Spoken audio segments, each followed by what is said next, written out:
The nerve of these alien bastards. General William Cover growled. As the commander of Earth's Space Force, he'd been in a foul mood ever since receiving the message from the aliens, these creatures calling themselves Cassians. I agree, said Secretary of State Fiona Lipton. Hell, it's barely been a month since the Horizon made first contact with an alien world, and already these guys want to talk to us about peace. We offer peace, their message said, as if we're the ones causing trouble. Sounds like they want us to surrender prematurely, said Carl Upton, the third person in the back of the stretch limousine and head of the CIA. Yeah, fat chance of that happening. Although the limo contained only Americans, by the time they reached the United Nations, they would be joined by another 15 dignitaries from Japan, China, and Europe, since the Horizon Faster-than-Light project had been a joint undertaking carried out by multiple nations. They all wanted to be present when first contact was made, at least first contact on Earth. The crew of the Horizon had already made contact with the inhabitants of 2I-700, a planet the natives called Core. The planet was 100 light-years away, and only one of a dozen inhabited planets the Horizon had already detected. It seemed that life was everywhere in the galaxy, and all it took was getting out of the solar system for the true wonders of the galaxy to be discovered. And then a day after contact was made on 2I-700. The alien spacecraft appeared in orbit around the Earth, requesting a high-level meeting where we could all discuss peace. Needless to say, the people on Earth who knew of the alien contact were skeptical. So far, according to the humans, there was nothing to discuss, peace or otherwise.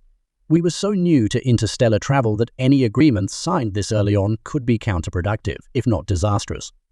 Just keep your cool, General, said President David Cross on the monitor in the back of the limo. Just listen to what they have to say. We'll discuss our response afterward. None of the leaders of Earth were allowed in the meeting for fear of biological contamination. Although the aliens had assured them that there was no danger to either side, precautions still had to be taken. The alien delegation was being moved to the UN by way of a hermetically sealed armored car, while the humans in attendance would be subject to a week-long decontamination, just in case.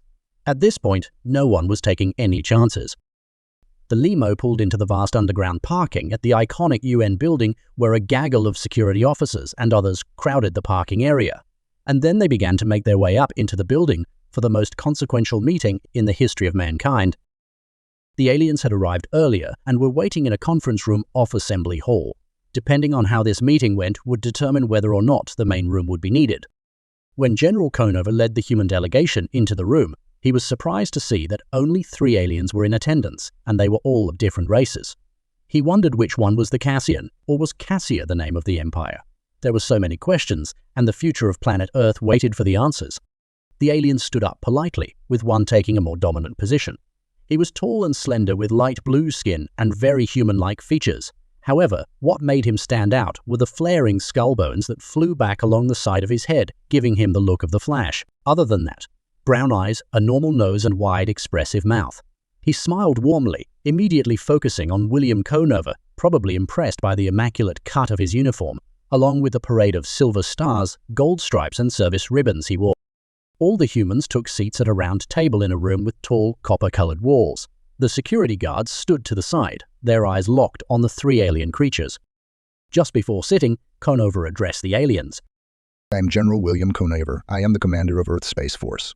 I have been designated as the official spokesperson for the human race. I am here to gather information so it can be relayed back to our respective governments. These proceedings are being recorded. And then he sat down. The main alien remained standing while the others took their seats. He still carried the friendly grin on his face. I am called Juran and I represent Cassia.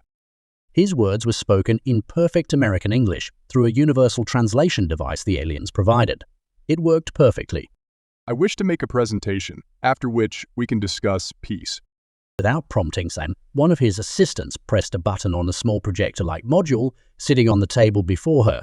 A huge holographic image appeared behind the alien, visible to all. Joran began, pointing to an image of a lush green planet. Here is the world of Veredia. Once a paradise, invaders attacked the planet, leading to catastrophic consequences and rendering the planet a wasteland. The hologram showed cities in ruins, forests ablaze, and the anguished faces of the Verians. The invaders left nothing but destruction in their wake, and Cassia was there. The scene shifted to another devastated world, with more images of attacking forces blowing up entire cities with nuclear-type weapons. Then more video of mighty armies clashing on alien battlefields. On Calaria, the same story, invasion and horrific death and destruction. And Cassia was there. Next came a stark video of a colossal asteroid hurtling through the depths of space, and then a planet appeared in its path, followed by a massive explosion. A massive asteroid threatened to annihilate all life. Images appeared showing a heroic rescue mission to get as many people off the planet as possible before the collision. Cassia was there, too. The alien continued down a long and sickening litany of disasters, natural and otherwise, and with each event punctuated by the ominous warning that Cassia was there.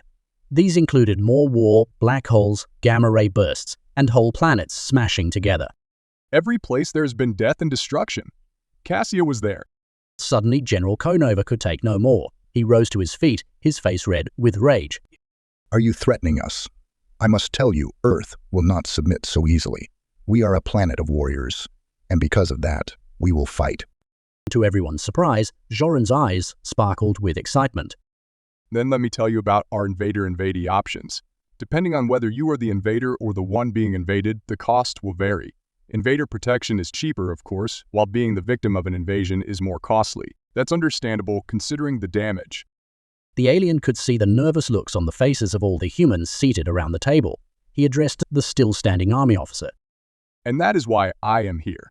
Cassia offers services to protect against such events. We call that paying protection money. Said Secretary of State Fiona Lipton. It is a common practice of organized crime on our world.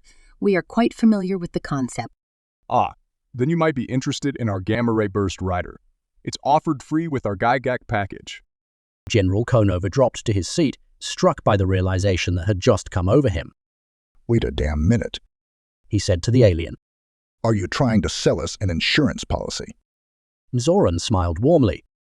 Oh, we consider it much more than simply insurance. As I said earlier, we offer peace of mind. The room was deathly quiet as the humans tried to process this sudden shift in subject. After a moment, General Conover broke the silence, asking for clarification. Joran answered by projecting the image of a written document on the hologram. It will take a moment for the image to render in English. Slowly, the writing on the page resolved to read across the top, Policy of Indemnity and Insurance, and below that was written Cassia Indemnity Corporation. You should know Cassia is the largest indemnity corporation in the galaxy. We offer loss coverage to protect against a variety of events, such as alien invasion. And if you are the invader, we also cover unexpected defeat and even reciprocal reinvasion.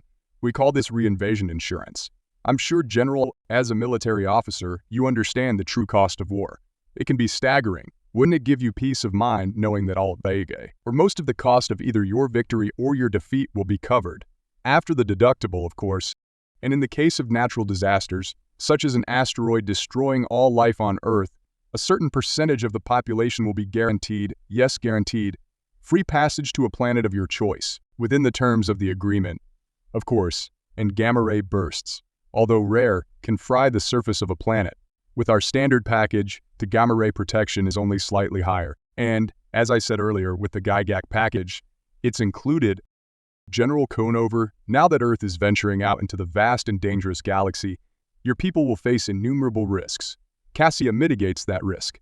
We help make living in a hostile galaxy a little less hostile, a little more peaceful, and knowing that you will be covered for just about any event, be it invasion or blazing hot gamma-ray burst, isn't that worth discussing? 2 days later, Zoran was back on his ship and lifting off of the surface of planet Earth. He was feeling good, and his team was ecstatic. They would all get bonuses for signing such a big client. He now sat in the lounge, dressed casually with a Valenian brandy in his hand, speaking with Nalia, his adoring senior assistant. I'm surprised the humans took the Gygax bundle, he remarked. They usually start with the standard package. I'm sure that free gamma-ray burst rider had something to do with them taking the upgrade. He winked at Nalia. Good job researching that movie. What was it called? Knowing You with Nicolas Cage. I loved him in that. It showed the danger of a gamma-ray burst hitting the Earth. He raised his glass to her. Great motivator. You're on a roll, Chief, said Nalia, her smile warm, her cheeks pink.